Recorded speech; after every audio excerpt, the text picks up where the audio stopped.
Benjamin Netanyahu Britain ప్రభుత్వం మీద సంచలనమైనటువంటి వ్యాఖ్యలు చేశారు.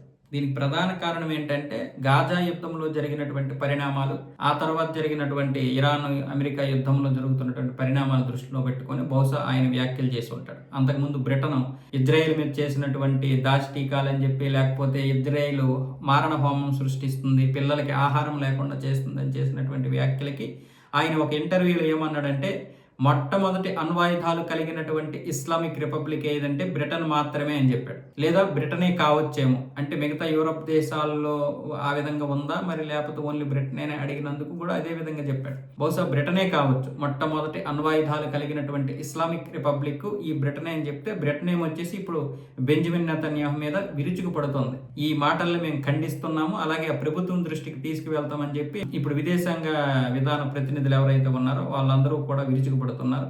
దీన్ని మేము తీవ్రంగా ఖండిస్తున్నామని వాళ్ళు ప్రకటించారు. అయితే ఇప్పటి వరకు ఇజ్రాయెల్ ప్రభుత్వం కానీ బెంజమిన్ నెతన్యాహు కానీ దీని మీద ఎటువంటి పశ్చాత్తాపము ప్రకటించలేదు. అలాగే దీని మీద ఎటువంటి ఇంకా సరిదిద్దుకునేటువంటి ప్రయత్నాలు అయితే చేయలేదు. అంటే ఇంతకుముందు గాజా యుద్ధంలో జరిగినటువంటి పరిణామాలన్నింటికి ప్రధాన కారణము ఇజ్రాయేలే, ఆ పిల్లలకి ఆహారం లేకుండా చేసినటువంటిది ఇజ్రాయేలే, అలాగే ఆ పిల్లల కోసం పంపించినటువంటి ఆహారాన్ని కూడా చేరనివ్వకుండా చేసినటువంటిది కూడా ఇజ్రాయేలే, ఇంత దాష్టీకాలకి ప్రధాన కారణం ఇజ్రాయెల్ ప్రధాని బెంజమిన్ నెతన్యాహు అని చెప్పి ఇంతకు ముందు కూడా బ్రిటన్ చేసినటువంటి వ్యాఖ్యలకి ఆయన ఈ విధంగా స్పందించారనమాట. గాజా యుద్ధంలో జరిగినటువంటి అంటే ఏదైతే పరిణామాలు ఉన్నాయో ఆ పరిణామాలే ప్రపంచం చూసింది, కానీ ఆ యొక్క పరిణామాలతో ఇజ్రాయెల్ ఎలాంటి పరిస్థితిని ఎదుర్కొందో, ఎలాంటి పరిస్థితులు ఎదుర్కొంటూ ఉందో, ఎలాంటి పరిస్థితులు ఎదుర్కోబోతుందో అన్న విషయాన్ని మాత్రం ప్రపంచం గుర్తించలేదు. బహుశా గుర్తించినా కూడా దాని గురించి చెప్పదు. ఈరోజు మనం ఏ విధంగా అయితే ఒక కశ్మీరు పిఓకే విషయంలో